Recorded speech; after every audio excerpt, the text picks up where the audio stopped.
Welcome back. I'm still in my losing streak in rapid games, and I'm going to try for the second time to analyze in the new way that I came up with. And basically, the idea is that when I analyze without Stockfish at all, I always guess wrong where my blunders were or which moves I should have played until I turn on Stockfish. And if I analyze straight through with the game review or with Stockfish, everyone rated above me says, oh, you should learn to analyze without Stockfish. So I'm trying something in between. Let's just switch over to the game board and show you what I mean. Here I have the evaluation toggle set so that we see the evaluation bar on the left, and I'm going to click through the moves of the game until I get to the place where the evaluation bar jumps. And I'm not going to click the lines toggle until after I determine what move I should have made, and then I will check the lines from Stockfish and see how close I got. I failed completely to guess correctly in the first time I tried this, but we're going to try again. Okay, well, I made it all the way to move 20 in this game before there was any jump in the evaluation bar. So, as you can see, my opponent is up +2 at this point, but at none of the moves did the bar jump. It just every now and then would incrementally go their way, incrementally go my way. I never had more than a -1 advantage. They never had more. This is the biggest advantage my opponent has had is +2. But they didn't get there by a jump, so that indicates that I didn't have a mistake or a blunder until here my next move was a blunder. When I analyze without Stockfish, I would never know at the point which point to look at, which move was a blunder. I would back up or go forward and never find like that's the point where it went wrong for me, except in the few cases where I hung a piece or something like that. But here I didn't hang a piece, I just moved a piece. And the move I played was bishop to b7. And the idea there was to connect my pieces on the back rank. But when I moved that, the evaluation bar jumped for the first time. So that was a huge mistake. I guess I could throw my h-pawn forward to ask this queen what it's doing here. I don't know where the queen would go from there. Would the queen just drop back 1? Would it drop back 2? So I'm going to say h5 is a candidate move, but again, I don't know how bad that is. But no, that's not good at all. That removes one of my defenders of the g6 pawn. And they have 3 pieces pointing at g6. I only have 2 defenders if I move that pawn. Right now I have 3 defenders on that pawn. So, okay, h5 is out. I'm not going to do that.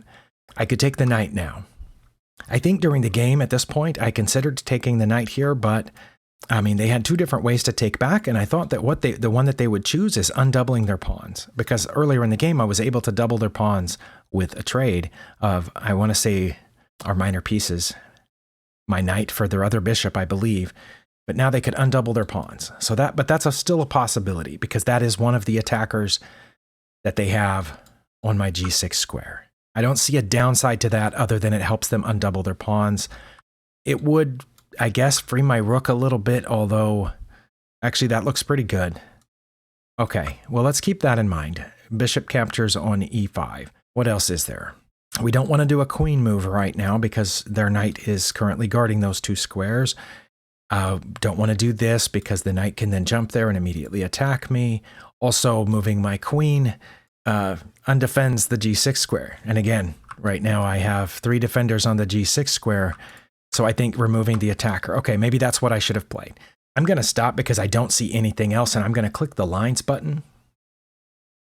Oh, I found it.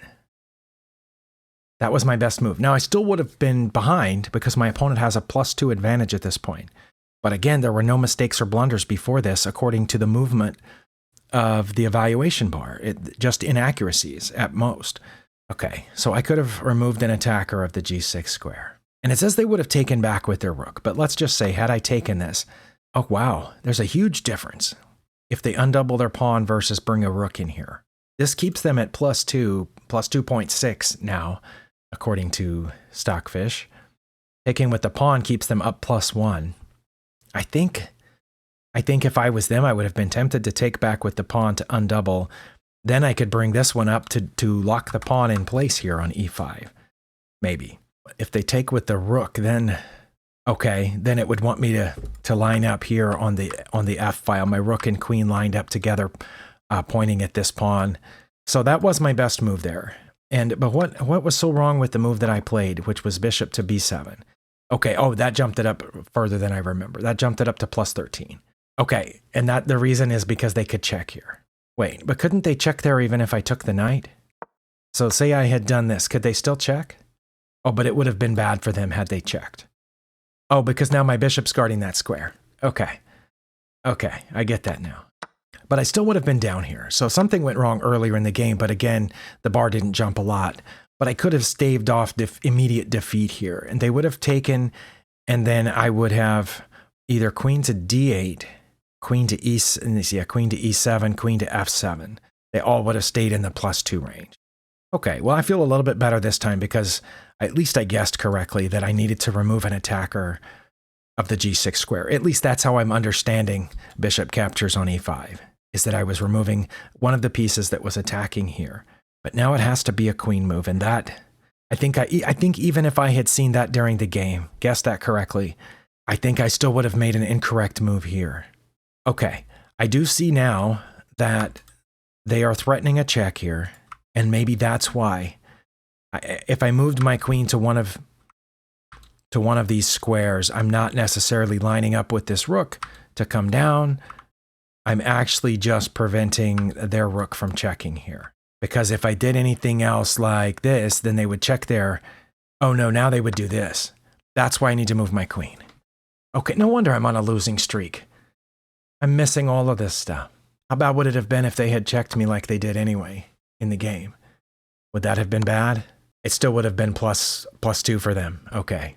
I would have blocked with the rook this time though, and then they should have just gone back. But I'm guessing in real life, they would have just taken the rook, and then I would have had to take back, and then they would have taken here probably. Oh, they would have taken with the queen, and then we would have to have a queen trade, and they're still up +2 because they have an extra pawn. I have a passed pawn though. I'm the only one with a passed pawn in this game, and it's protected by the bishop. Now it is alone. It's not protected by another pawn, but their pawns aren't passed.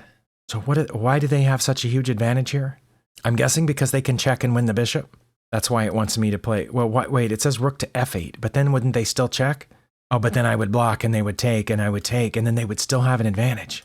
What? Even if I played my best move here, they could check here +2. I would block to save the bishop, because if I just moved the king, they would win the bishop. So then they would take and I would take, I assume, and they're still up +2.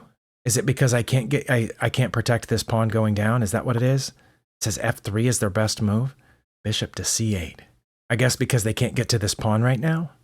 But why wouldn't I want to get my king closer to the pawn? Do I need my king to help? Oh, because if they move that, then they'll create a passed pawn. Maybe that's what it is, because king to e6 is my best move, I guess, to help protect that square. But all that's hypothetical because we're going back to here. I should have taken the knight, but I still would have been down, but the game would have gone on much longer. Possibly. Okay. Well, thank you for watching. I'm trying this method, and I wish I had a name for it so I don't have to explain it in the beginning of the video. But basically what I'm doing is I'm not going completely without Stockfish because I just can't do that yet. Maybe I will eventually. And also, I don't want to go just move by move looking at Stockfish's suggestions, because then I'm not thinking of them on my own. Most of the time, I can't help but look up there. So I was trying this hybrid method of using the evaluation bar to find where I blundered or made a mistake, and then trying to guess what I should have done. At least this time I guessed right. Thank you for watching, and we'll see you next time.